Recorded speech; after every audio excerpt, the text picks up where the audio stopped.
무기력은 의욕 상실과 지속적인 피로감이 특징인 심리적 상태입니다. 2023년 한국보건사회연구원 조사에 따르면 성인 30% 이상이 경험한 적이 있다고 답했죠. 현대 사회의 과도한 업무량, 정보 과부하, 사회적 압박이 주요 원인으로 꼽힙니다.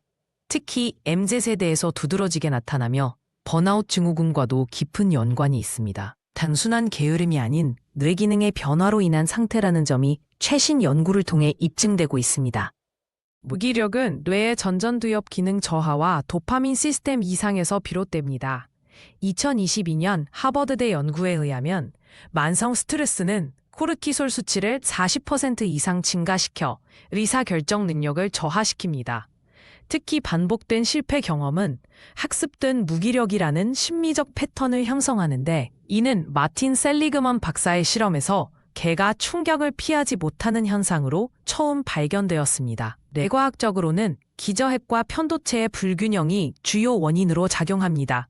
무기력과 우울증은 공통점이 많지만 명확한 차이가 있습니다. 서울대병원 정신건강의학과 연구에 따르면 우울증 환자의 65%에서 무기력 증상이 나타나지만 무기력만으로는 진단 기준에 미치지 못합니다. 주요 차이점은 무기력은 특정 상황에 한정되지만 우울증은 전반적이라는 점입니다. 2023년 메타 분석 연구에서는 무기력이 주로 동기 부족에, 우울증은 죄책감과 자살 생각에 더 집중된다는 결과를 발표했습니다. 그러나 두 상태 모두 생활의 질을 70% 이상 저하시킬 수 있습니다. 무기력 극복을 위해 즉시 적용 가능한 과학적 방법 3가지를 소개합니다. 첫째, 5분 규칙으로 작은 행동을 시작해 점진적으로 시간을 늘려가는 방법입니다. 2021년 스탠포드 연구에 따르면 이 방법이 성공률을 300% 높였습니다. 둘째, 신체 활동으로 하루 20분 걷기는 뇌의 BDNF, 뇌율의 신경 영양인자를 35% 증가시킵니다. 셋째, 2일 법칙으로 어떤 활동이라도 연속으로 2일 이상 중단하지 않는 것이 중요합니다. 이 방법들은 인지행동 치료 원리를 기반으로 합니다. 2023년 디지털 웰빙 연구소 보고서에 따르면 하루 3시간 이상 SNS를 사용하는 사람들은 무기력 증상을 보일 확률이 2.5배 높습니다. 이는 알림 중독으로 인해 뇌가 지속적인 긴장 상태에 놓이기 때문입니다. 특히 인스타그램 사용자는 기교 우울증으로 인해 무기력감을 68% 더 자주 경험합니다. MIT 연구팀은 스크롤 행위가 도파민을 과도하게 분비시켜 이후 활동에 대한 흥미를 떨어뜨린다는 사실을 fMRI 스캔을 통해 입증했습니다. 실제 무기력 극복 사례에서 공통적으로 나타나는 요소는 작은 성공의 누적입니다. 30대 IT 개발자 김모 씨는 3개월간 매일 10분씩 코딩을 시작해 풀타임 업무로 복귀했습니다.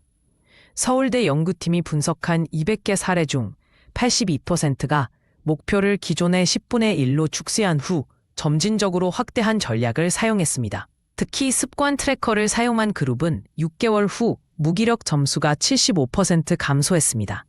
이들은 공통적으로 외부 책임감, 동료 커뮤니티 등을 활용했습니다. 10개월 이상 지속된 무기력은 신체 건강에 심각한 영향을 미칩니다. 일본 후생노동성 연구에 따르면 만성 무기력 환자는 일반인보다 면역 글로불린 수치가 40% 낮았습니다. 특히 부신 피로로 인해 혈압 조절에 문제가 생기고 수면의 질 저하로 인해 알츠하이머 발병 위험이 3배 증가합니다. 2022년 메이오 클리닉 연구에서는 무기력 상태가 1년 이상 지속될 경우 평균 수명이 8년 단축될 수 있다는 충격적인 결과를 발표했습니다. 무기력 극복을 위한 최신 도구들을 소개합니다. 첫째, 포레스트 앱은 집중 시간에 따라 가상 나무를 키우며 도파민을 자극합니다. 2023년 연구에서 89%의 사용자가 생산성 향상을 경험했습니다. 둘째, CBT 인지행동 치료 기반 워봇 챗봇은 무기력 증상을 60% 완화시킵니다. 셋째, 포커스 앳 윌의 과학적 배경음악은 뇌의 감마파를 증가시켜 집중력을 400% 향상시킵니다. 이 외에도 명상의 헤드스페이스는 10분 사용으로 코르티솔을 14% 감소시킵니다. 직장인의 무기력 극복을 위한 3가지 전략입니다. 구글의 20% 프로젝트처럼 업무 시간의 20%를 새로운 도전에 할당하면 직무 만족도가 45% 상승합니다. 2, 3, 5 법칙으로 하루 업무를 긴급, 2, 중요, 3, 일반 5로 분류하면 결정 피로가 70% 감소합니다. 또한 스탠딩 데스크 도입은 집중력을 30% 높이고 무기력감을 줄입니다. 2023년 맥킨지 보고서에 따르면 이러한 방법들을 적용한 기업은 사원 이직률이 60% 낮았습니다. 무기력 극복의 핵심은 진전보다 과정에 집중하는 마인드셋입니다. 2023년 긍정심리학 연구에 따르면 성장형 사고방식을 가진 사람들은 무기력에서 3배 빠르게 회복합니다. 매일 3가지 작은 성공을 기록하는 승리일지는 6주 만에 자존감을 80% 향상시킵니다.